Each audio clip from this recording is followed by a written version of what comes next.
نحمده ونصلي على رسوله الكريم أما بعد فأعوذ بالله من الشيطان الرجيم بسم الله الرحمن الرحيم وما آتاكم الرسول فخذوه وما نهاكم عنه فانتهوا وقال الله تعالى لقد كان لكم في رسول الله أسوة حسنة صدق الله العظيم. زمان جاہلیت میں کچھ ایام یا کچھ مہینے ایسے تھے کہ ان کا احترام کافر لوگ بھی کیا کرتے تھے. اس میں سے 4 جو مہینے ہیں اسلامی مہینے، اس کی بڑی قدر ہے. مہینے رجب، شعبان، ٹھیک ہے، رمضان اور محرم، 3 لگاتار، ایک محرم کا مہینہ ہے. اس کو اربعۃ حرم کا لفظ قرآن میں اس کے لیے آیا ہے. کون سا لفظ؟ اربعۃ حرم. ان مہینوں میں کفار لوگ بھی کیا کرتے تھے، زمان جاہلیت میں نہیں لڑتے تھے. جب یہ مہینے آ جاتے تو لوگ کیا کرتے تھے، دشمن بھی اس کے سامنے آ جاتے تو کچھ بھی نہیں کہتے تھے. کہتے کہ یہ حرمت کے مہینے ہیں، یہ عظمت والے مہینے ہیں.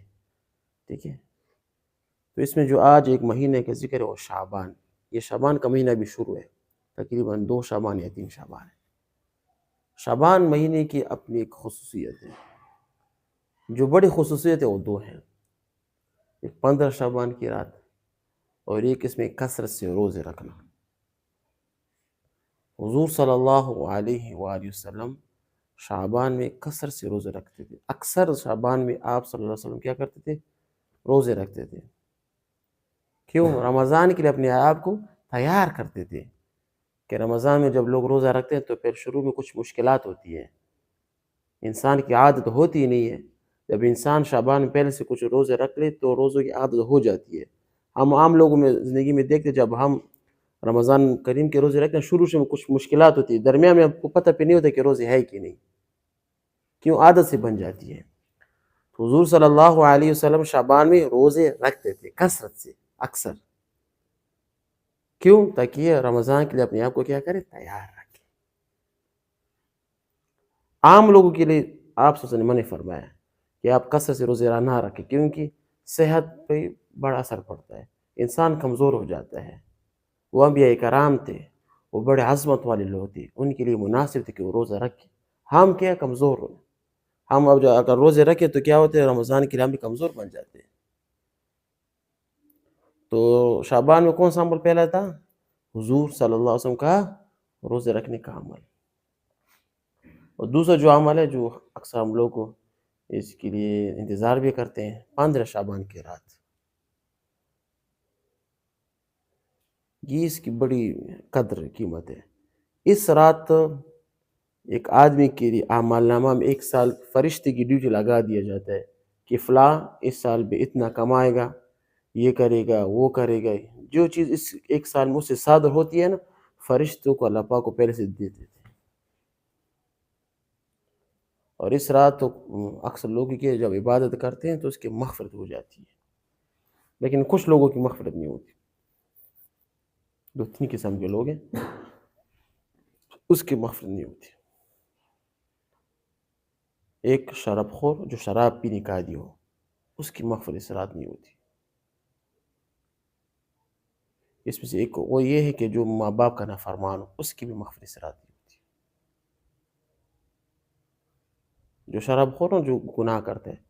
اور آج کل جو ماں باپ کی نافرمانی بہت زیادہ ہے اس معاشرے میں، کیونکہ ہم نے تو پڑھا ہوتا ہے اسکول، ہم اپنے آپ کو بڑا سمجھتے ہیں. ہمارے ماں باپ کیا ہوتے ہیں تو علاقے والے لوگ ہوتے ہیں، اکثر نہیں پڑھتے. پھر اپنی اسکول کی پڑھائی کو، اپنے کالج کی پڑھائی کو، یا کچھ دن کا کوئی 2 لفظ سیکھ لی، اس کی پڑھائی کو ماں باپ سے کیا کہتے ہیں بہتر جانتے کہ تو کچھ نہیں سمجھتا، میں سمجھتا ہوں. یہاں طرح کہ آپ کے ماں باپ جس طرح بھی ہوں، چاہے آپ کے ماں باپ اللہ نہ کرے ہندو ہو، کرسچن ہو، یہودی ہو، آپ کا اس کا احترام کرنا آپ پر واجب ہے، فرض ہے. قرآن کریم یہ آپ کو حکم دیتے کرو، ارحمہما کما ربیانی صغیرہ. ان کے لیے دعائیں کرو جیسے وہ آپ کے لیے بچپن میں دعائیں کرتے تھے. یہ آپ پر حکم ہے. اف بھی نہیں کرنا. وقل لہما قولا کریما. ان کے ساتھ نیک بات آپ نے کرنی ہے، ان کے دل کو کیا نقصان نہیں پہنچانا. آج کل ہمارے جو راستے بند ہوتے ہیں نا، جب ہم عملی فیلڈ میں جاتے ہیں، جب ہمارے راستے بند ہو جائے، کوئی کام کرتے ہوتا نہیں، اکثر اس کی وجہ ہوتی ہے ماں باپ کی نافرمانی ہوتی ہے۔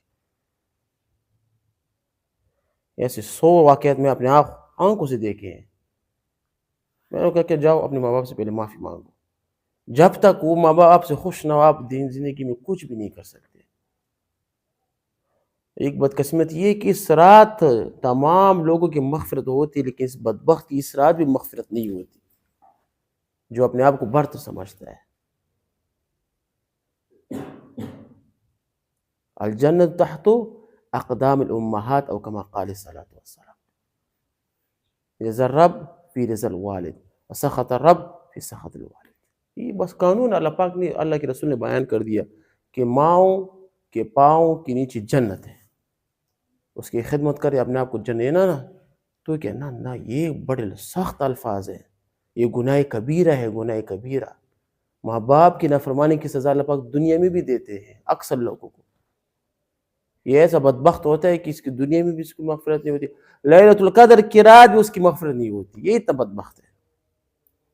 تو شعبان مہینے کی اپنی قدر کرنی چاہیے۔